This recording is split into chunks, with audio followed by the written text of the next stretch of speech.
Well, the Bombers just completed another match sim today on Friday. Friday tends to be the big day, the big training day, and they did a full-on match sim. It was really good. Quite a lot of information and stuff to get out of that. I went down and had a look at it, took some footage. I thought you guys would like to see some of the footage, which I'm going to overlay here as I discuss it in this video. And there's quite a bit to talk about with everything that is going on at the club. So first things first, some of the injured players and what their roles were at training today. So Ridley was just doing laps. The guy I was chatting to, Vic, who's one of my subscribers, who came and said, hello, how you going, Vic? Yelled out to him, Ridley, when are you coming back? How long? And Ridley yelled out, 3 to 4 weeks.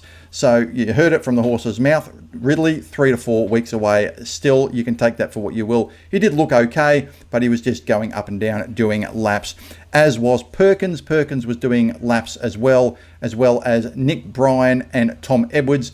Both Nick Bryan and Tom Edwards had the green cap on. The green cap means that they are non-contact or minimal contact. They weren't really involved in any drills. There was a few drills at the start of the session, and then the match sim took place, but they were just doing laps for most of the session.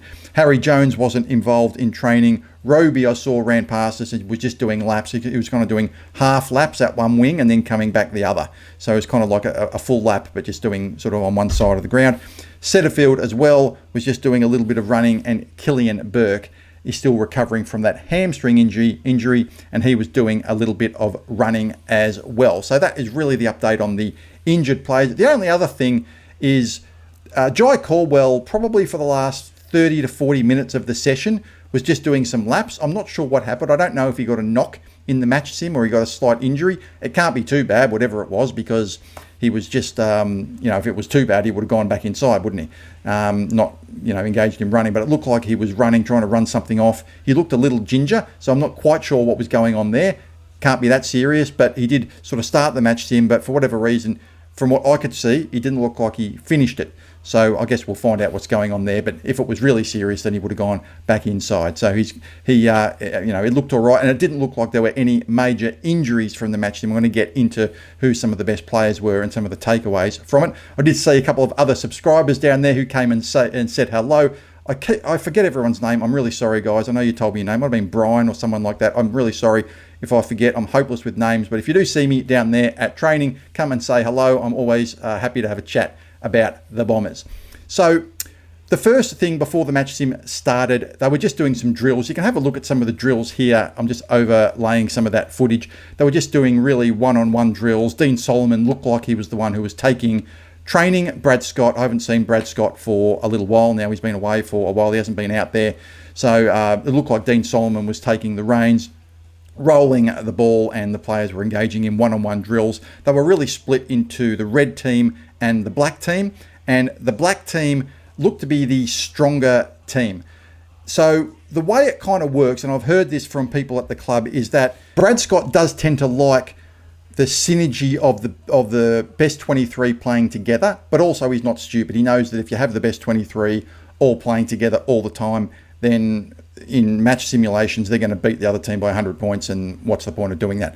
So the way they kind of did it today, you had the black team, which was the kind of stronger team, just against the red team, but the black team consisted of the best forwards, and the red team consisted of the best backs. So you had the best forwards up against the best backs. What that meant was, at the other end of the field, you had the lesser forwards, or the forwards who are pushing for senior selection, like your McMahon and May and these sort of players. They were playing for the red team, and they were up against the less credentialed backmen playing on them.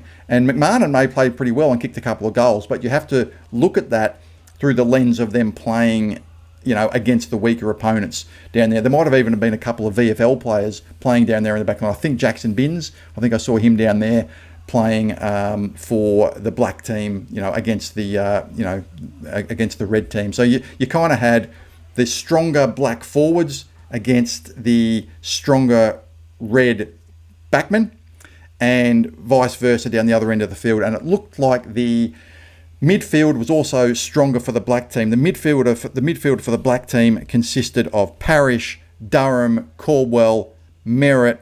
Kako also played in the black team as well.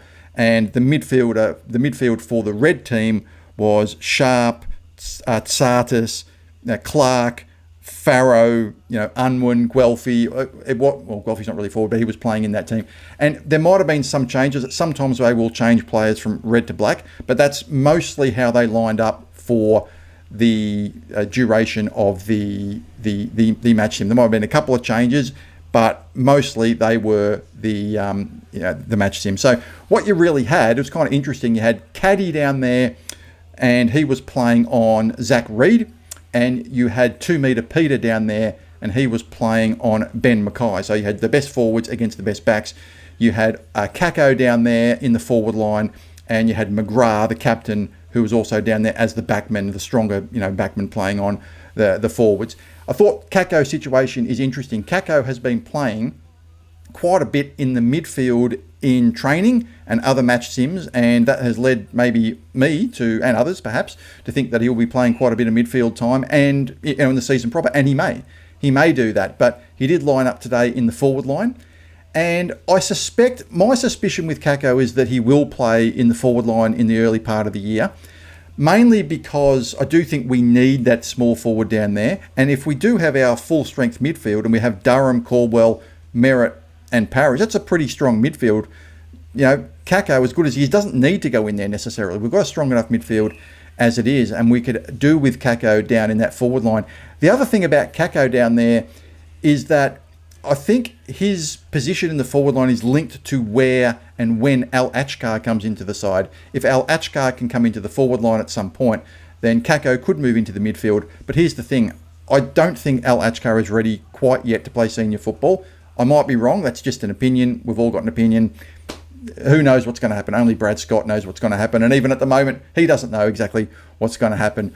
But you got to remember, Al Achkar played in the lower levels under 18s last year, and you're asking him to essentially bypass the VFL completely and go straight to the seniors. Now, from memory, I think Al Achkar played one game. It might have been one game or two.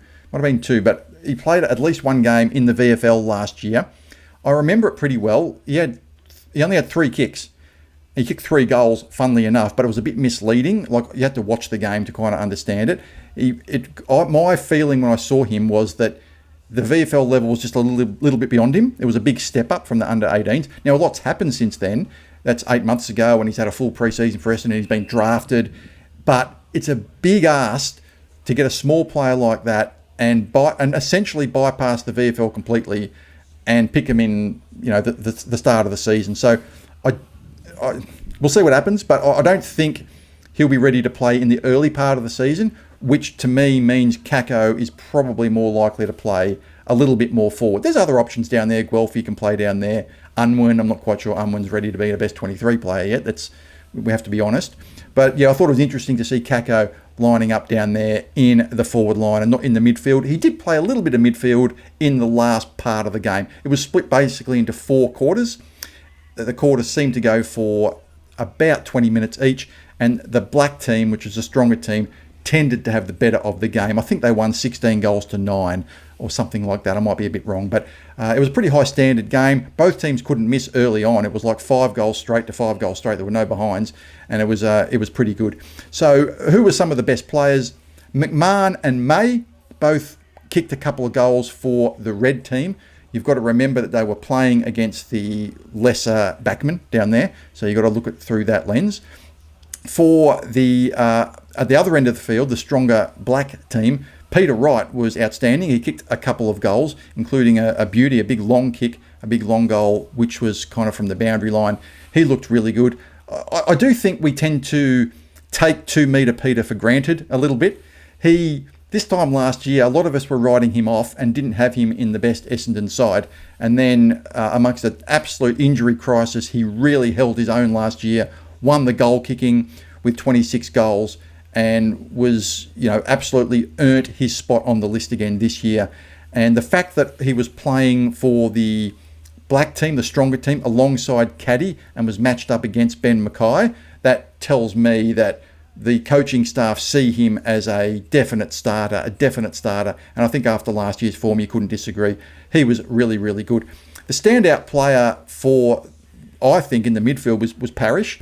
It's kind of hard when you're watching a match sim because you haven't got access to the stats like when you're watching a normal game and you can check your phone and see who's picking up the numbers and and you know, the footage on TV or even at the ground is a little bit better. You kind of know who the best players are. There's numbers popping up on the scoreboard. It's a bit difficult during the match sim, but Parish really, really looks good, and I'm rapt to see him looking so good. He actually physically looks good. He shows no ailments from those back injuries that various injuries that he's suffered, and he's engaging in full contact all the way, and he is just looking like the player that we know he can be. We saw him at his best in 2021 when he was an All-Australian. I'm not quite sure he'll recapture that, but if he can come into the side and show what he's shown this pre-season, then it's like having an extra midfielder, given that he hasn't played for 2 years. It's like putting an extra, maybe not an A grader, but an extra B plus, A minus midfielder in the side. So he was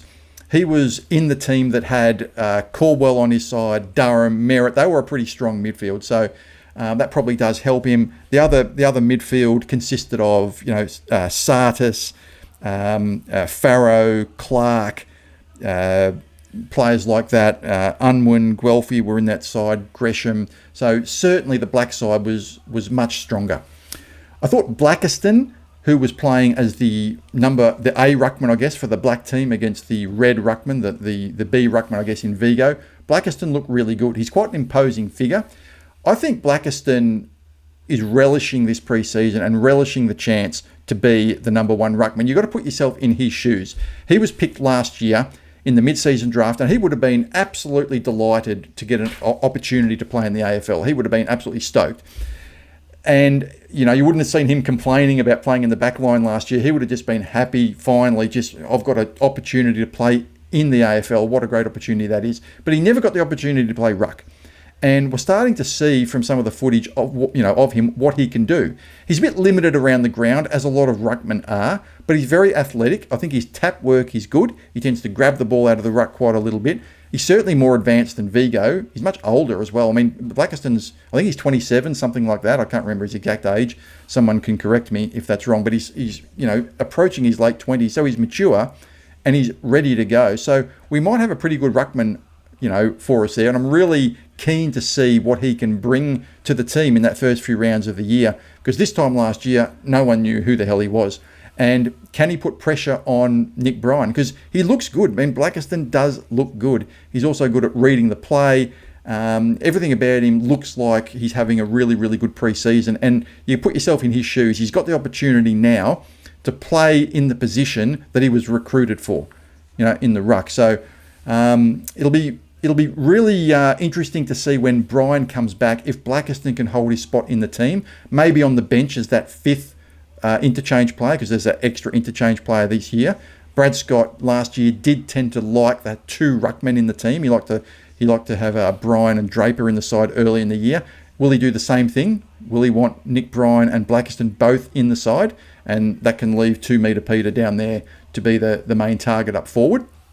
So remains to be seen. So it'll be fascinating to see what will happen when Nick Bryan does come back. And what Blackiston's role will be. Other players I thought played well. I thought Fiorini, Merritt was pretty good as well. Langford did a little bit down there. No injuries out of the game. I just thought it was a good, solid match hit out for the start of the year. Well, I'm going to leave it there. I hope you guys enjoyed this video. Like and subscribe to the channel if you haven't already. And as always, go Bombers!